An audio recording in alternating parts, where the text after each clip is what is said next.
Every reel has a number, a gear ratio, and you usually see it on the box or on the label of the reel as they're selling it.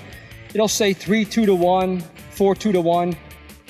There was a time when gear ratios that went up to 5 were considered really fast. Today they go up to 10 and even more. Here's what a gear ratio is on a spinning reel or a conventional reel. I'm going to take both. Here's the spinning reel.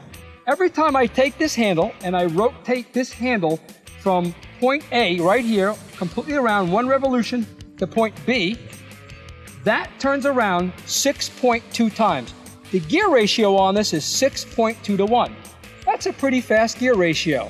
So every time I turn this handle from here to here, this rotor around the spool turns around 6 times. So it picks up a lot of line.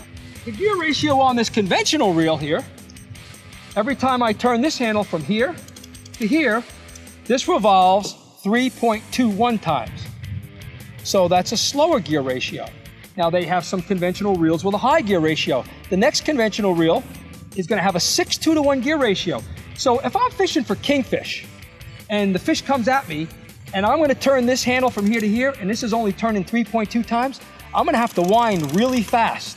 So I might not want to use this particular reel for kingfishing. This reel has a 6:2:1 gear ratio. Same, it's a conventional reel. Every time I turn this handle from here to here, 1 revolution, that spool revolves around 6 times. Now, they have an inch. They tell you how many inches it moves. Now, if the spool, I can take the same reel with the same gear ratio, 6:2:1, but one is a larger reel, because the spool's larger, it'll pick up a few more inches of line. So you also have to be aware of that.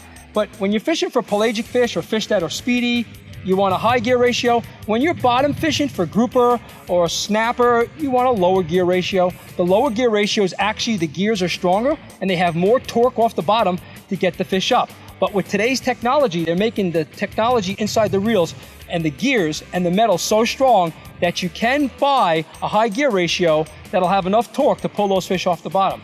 General rule of thumb, low gear ratio for bottom fishing, high gear ratio for speedy fish.